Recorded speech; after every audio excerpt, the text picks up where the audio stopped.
Alright, thanks for clicking on the video. This is Gulpane, just back with a quick PSP review. And this one is Need for Speed Underground Rivals. This is actually the first Need for Speed game released on the PSP. I always thought it was a Need for Speed Undercover, because I remember playing Need for Speed Undercover on the PS2 when it came out, and I really liked it, well, apart from the cutscenes. This one is in fact the first game. So this was developed by Team Fusion and published by Electronic Arts, and it was released in 2005. Wow, that's very early for the PlayStation Portable.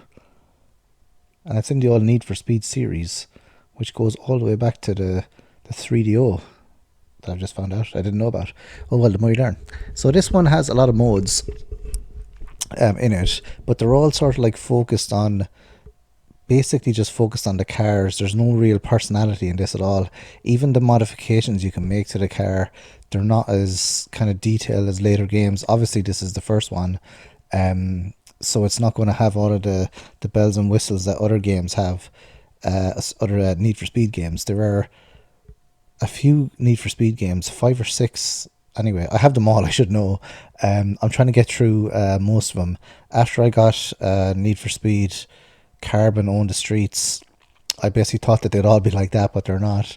Some of the Need for Speed games are about street racing, some of them are more sort of like track racing and stuff, but and they have like a lot of the performance cars. But what I like about Need for Speed is you can pick like some of the regular cars, like a Volkswagen Golf, and then you've got you got your Porsches and your Ferraris and stuff as well. But I like driving around in a car that I in a game, that in a car that I could actually have, like, so that's pretty cool as well. But it's always nice to get one of the performance cars. As you can see here, I've done the car up as much like Paul Walker's Celica in the Fast and the Furious as I possibly could, or Supra, sorry, the Supra in the Fast and the Furious as I possibly could. So I think these kind of games kind of shot up in popularity after the Fast and the Furious films came out, particularly like the first and second one probably.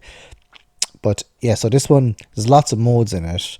So the object is to sort of like not take over territory the same way as in the other games, but basically like take over and get rep and stuff and get more money. So you get different types of race. So you got just the basic circuit race, drift attack, which is a pretty good one. It doesn't really work as well as other games though, drift attack.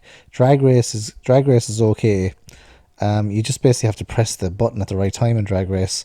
Lap knockout, nitrous run, street cross, and rally relay, which is kind of similar. I don't know if there's much deviation, or there doesn't seem to be much deviation from that sort of kind of different mode types in any of the Need for Speed games.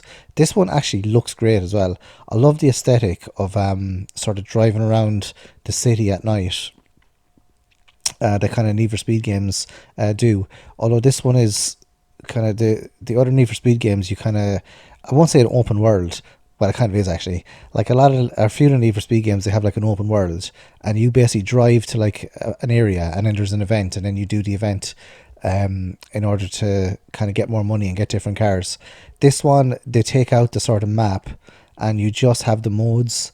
And then there is like a kind of not a career mode, but yeah, career street racer mode. There is like a kind of a career mode where you can basically complete like different missions for like money and stuff.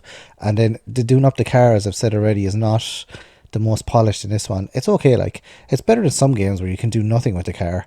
You can't even like change the colors of the cars in a lot of the games, but I like Need for Speed because you can do a lot of customization with the car. But again, like it's all kind of stock stuff. It's not really, well, this one you can write stuff on the dashboard, on the like the rear view mirror and stuff as well. Not rear view mirror, the back window, or the front of the car as well.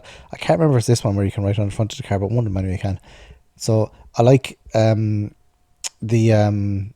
nighttime aesthetic here. So that's kind of I think that's what draws me to the Need for Speed games. As I've said, Need for Speed Carbon Own the Streets is the best one, because it has a little story, it has a good bit of customization, and there's lots to do in it, so you feel like you're progressing. The earlier ones like this one and some of the other Need for Speed games, you're not really doing much, only kind of racing for money and then buying more cars, and then there is a sort of progression where you can only really beat the, like the mid-range or the later sort of kind of parts of the game, like as in win the races with like a superior car. Like you can't just get one car and then beat the whole game with one car. Well, maybe you can. I don't know if you're like a Need for Speed aficionado, but I can't anyway. You have to kind of keep kind of getting a different car and then upgrading that car to max, and then getting a better car when you have those cars unlocked, and then sort of like upgrading that car again. So there's this sort of like kind of a cycle in the game that I really like. But there's not the same sort of progression in this game as there is in other Need for Speed titles that I have come across. So that's Need for Speed Underground Rivals for the PSP. So let me know if you've played this in the comment section below. And thanks for watching. I'll see you in the next video. Adios.